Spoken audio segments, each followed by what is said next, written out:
നമസ്കാരം. ഔദ്യോഗിക ഭാരവും കത്തിന്റെ മൂല്യവും മനസ്സിലാക്കി യഥാർത്ഥ അവകാശിയെ അന്വേഷിച്ചു വരുന്ന പോസ്റ്റ്മാനെ അങ്ങനെ ആരും പെട്ടെന്ന് മറക്കാൻ കഴിയില്ല.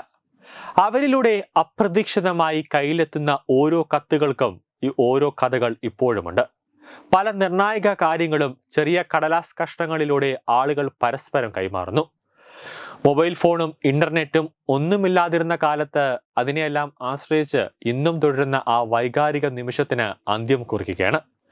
ഇന്ന് ഒട്ടനവധി സാങ്കേതിക ടെക്നോളജി സംവിധാനങ്ങളുണ്ട്. മൊബൈൽ ഫോണുണ്ട്, നമുക്ക് നെറ്റുണ്ട്, വാട്സപ്പ് കോൾ ചെയ്യാം, വാട്സപ്പ് ഉണ്ട്, ഫേസ്ബുക്ക് ഉണ്ട്, ട്വിറ്റർ ഉണ്ട്, അങ്ങനെ പല രീതിയിൽ നമുക്ക് മെസ്സേജ് അയക്കാമെങ്കിലും ഒരു കത്ത് നമ്മൾ എഴുതി അയക്കുന്നതിൻ്റെ സുഖം അത് വേറെ തന്നെയാണ്.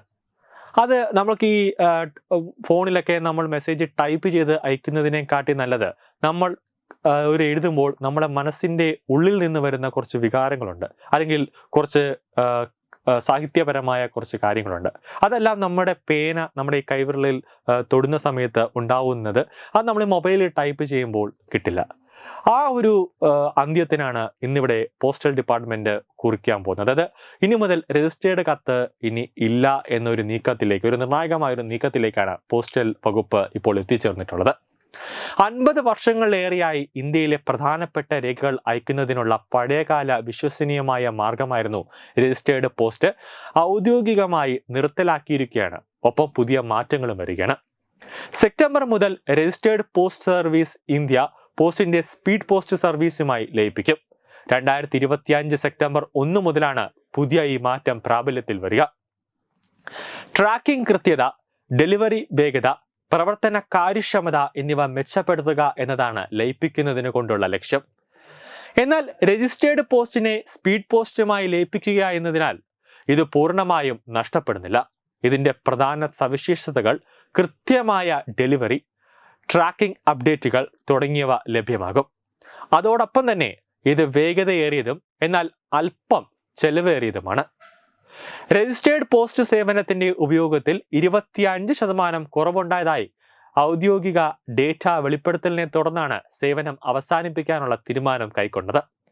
നിലവിലെ കണക്കുകൾ പ്രകാരം വളരെ കുറച്ചുപേർ മാത്രമേ ഈ സേവനം ഉപയോഗിക്കുന്നുള്ളൂ. 2011-12 244.4 ദശലക്ഷം രജിസ്റ്റർ പോസ്റ്റുകൾ കൈകാര്യം ചെയ്തിരുന്നു. എന്നാൽ 2019-20 ആയപ്പോഴേക്കും 184.6 ദശലക്ഷമായി കുറഞ്ഞു. സ്വകാര്യ കൊറിയർ കമ്പനികളിൽ നിന്നും ഇ കോമേഴ്സ് ലോജിസ്റ്റിക്കിൽ നിന്നും ഈ സേവനം കടുത്ത മത്സരം നേരിടുകയാണ്. ഔദ്യോഗിക ആശയവിനിമയം വരെ ഇപ്പോൾ ഡിജിറ്റലായി മാറിയ സാഹചര്യത്തിൽ പരസ്പരം ആളുകൾ സന്ദേശം അയക്കാൻ സമൂഹ മാധ്യമങ്ങൾ ഉപയോഗിക്കുന്നു എന്നതാണ് ഒരു പ്രധാന കാരണം. രജിസ്റ്റേർഡ് പോസ്റ്റ് അതോടൊപ്പം തന്നെ സ്പീഡ് പോസ്റ്റ് എന്നീ രണ്ട് സമാനമായ തപാൽ സേവനങ്ങൾ നിലനിർത്തേണ്ടതിന്റെ ആവശ്യമില്ല എന്ന് ബോധ്യപ്പെട്ടതോടുകൂടിയാണ് ഇന്ത്യൻ തപാൽ വകുപ്പ് ഈ തീരുമാനമെടുത്തത്. ഇവിടെയാണ് ആളുകൾക്ക് ബുദ്ധിമുട്ട് അനുഭവപ്പെടുക. അതായത് രജിസ്റ്റേർഡ് പോസ്റ്റിന് ഏകദേശം 25 രൂപ മുതൽ 30 രൂപയാണ് വില വരിക. സ്പീഡ് പോസ്റ്റ് ആണെങ്കിൽ 41 രൂപ മുതലാണ് വില ആരംഭിക്കുന്നത്. അതാണ് അടിസ്ഥാന നിരക്ക്. ഈ മാറ്റം പതിവായി രജിസ്റ്റേർഡ് പോസ്റ്റ് ഉപയോഗിക്കുന്ന ആളുകളെ ബാധിക്കും. പ്രത്യേകിച്ച് ഗ്രാമപ്രദേശങ്ങൾ, കോടതികൾ, സർക്കാർ വകുപ്പുകൾ, വിദ്യാഭ്യാസ സ്ഥാപനങ്ങൾ എന്നിവിടങ്ങളിൽ ഇത് ബാധിക്കും. അവരിൽ പലരും രജിസ്റ്റേർഡ് പോസ്റ്റ് തിരഞ്ഞെടുത്തത് അത് സുരക്ഷിതമായതിനാൽ മാത്രമല്ല, താങ്ങാവുന്ന വില കൊണ്ടുമാണ്. രജിസ്റ്റർ പോസ്റ്റ് അടച്ചുപൂട്ടുന്നത് ആരെയാണ് ബാധിക്കുക എന്ന് നോക്കിക്കഴിഞ്ഞാൽ കോടതികളും അഭിഭാഷകരെയും ബാധിക്കും. ആശയവിനിമയത്തിന്റെ നിയമപരമായ തെളിവായി അവർ രജിസ്റ്റർ ചെയ്ത പോസ്റ്റാണ് ഉപയോഗിക്കുന്നത്. കൂടാതെ സർവകലാശാലകളും പരീക്ഷാ ബോർഡുകളും ഇതിൽ ബാധിക്കുന്നുണ്ട്. അതെങ്ങനെ നോക്കിക്കഴിഞ്ഞാൽ അഡ്മിറ്റ് കാർഡുകൾ, സർട്ടിഫിക്കറ്റുകൾ, ഔദ്യോഗിക അറിയിപ്പുകൾ എന്നിവയ്ക്ക് അയക്കാൻ ഇത് ഉപയോഗിക്കുന്നുണ്ട്. ഡിജിറ്റൽ പ്ലാറ്റ്ഫോമുകൾ വഴി മികച്ച ട്രാക്കിംഗ് സൗകര്യം, കൂടാതെ എളുപ്പത്തിൽ ഒരു മെച്ചപ്പെട്ട പ്രവർത്തനം സുഗമമാക്കുന്നത്, പെട്ടെന്ന് തന്നെ ജനങ്ങളുടെ കയ്യിലേക്ക്, അതായത് ഉപഭോക്താവിന്റെ കയ്യിലേക്ക് ചെന്ന് എത്തുന്ന രീതിയിലേക്കാണ് ഇന്ത്യൻ പോസ്റ്റ് ഓഫീസ് ഈ ഒരു സംവിധാനം കൊണ്ടുവന്നിട്ടുള്ളത്.